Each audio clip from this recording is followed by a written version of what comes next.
যেতিয়া মোৰ ল'ৰাটোৰ ওচৰত কোনোবাই এনেকৈ খেলে বহুত মোৰ দেউতাৰ কথা মনত পৰে, কাৰণ দেউতা নথকা যে কিমান এটা দুখৰ কথা সেইখিনি অনুভৱ অকল দেউতা নথকা সন্তানসকলেহে গম পাব বা তাৰ ৱাইফেহে বুজি পাব।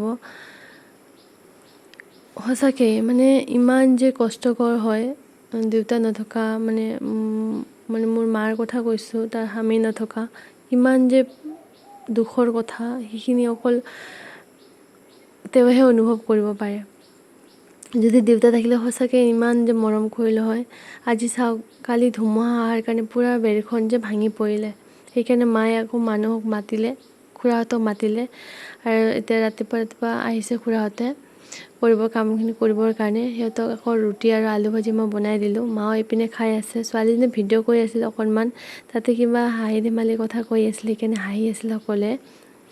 তো মায়ে ইমান কষ্ট কৰে, চাউলবিলাক হ'ল ধানৰ বস্তা, মাটি আছে আমাৰ তো মাৰ, তো এইখিনি আকৌ ভাঙাব দিলে ধানখিনি, ঘৰৰে চাউল খায় মায়ে। আৰু তাৰপিছত খুৰাহঁতৰ ছোৱালীজনী আহিলে, সিহঁতক মায়ে আম কাটি দিলে।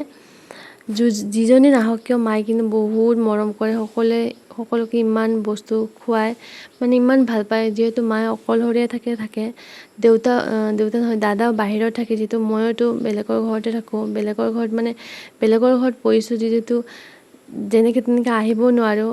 এতিয়া স্কুল বন্ধ, সেইকাৰণেহে আহিছোঁ, তথাপিও বেছিদিন থাকিব নোৱাৰিম, যামেই আৰু এদিন দুদিন পিছত।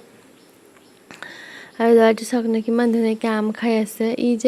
মই যেতিয়া কাটি দিওঁ ন, তেতিয়া কিন্তু কেতিয়াও নাখায়, যেতিয়া মানুহেই খায় তেতিয়াহে খাব বিচাৰে। সেইকাৰণে ল'ৰা ছোৱালী যে আমি যিখিনি বস্তু খাওঁ, যিখিনি ভাল বস্তু আৰু সেইখিনি তেতিয়া তাক খুৱাব লাগে, তেতিয়াহে আমি তাৰ টেষ্ট কৰি আমি খুৱাব পাৰিম বস্তুখিনি। আৰু সঁচাকৈ আজি দেউতা নথকাৰ কাৰণে বহুতে কিন্তু বহুত কথা শুনাই যায়, যদি দেউতা থাকিলে হয় চাগে এনেকৈ শুনাব নোৱাৰিল হয়। আৰু যিকি নহওক, মানুহৰ কথাটো আমি কেতিয়াও বন্ধ কৰিব নোৱাৰিম, হয়নে নহয়? জীৱনটোতো এনেকৈ পাৰ কৰি যাবই লাগিব।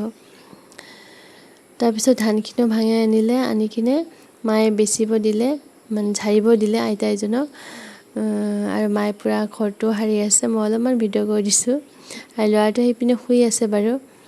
তো এনেকৈ মাহঁতৰ ঘৰত আছোঁ, দুদিনমান পিছত যাম শহুৰৰ ঘৰলৈ। তাৰপিছত মই আইতাজনক ক'লোঁ যে বহা, মই চাহ বনাই দিম। মায়ে আকৌ পূৰা ঘৰটো সাৰিলে, সাৰি কিনে বস্তুখিনি যে থৈ আহিছোঁ, কুলাৰ ডলাবিলাক, যিহেতু আমি গাঁৱত থাকোঁ, হয়নে নহয়? গাঁৱৰ পৰিৱেশটো আপোনালোকক দেখুৱাওঁ, কেনেকুৱা লাগে ভিডিঅ' কমেণ্ট কৰি জনাব। আৰু এইখিনি মই ল'ৰাটো চাওক না, পূৰা চাউলৰ টুচবিলাক যে লৈ কিনে ফুৰি আছে। তো ভিডিঅ'টো চাই কেনেকুৱা পালে কমেণ্ট কৰি জনাব। যদিহে ভাল পাইছে তেতিয়া লাইক, শ্বেয়াৰ, ছাবস্ক্ৰাইব কৰিবলৈ নাপাহৰিব।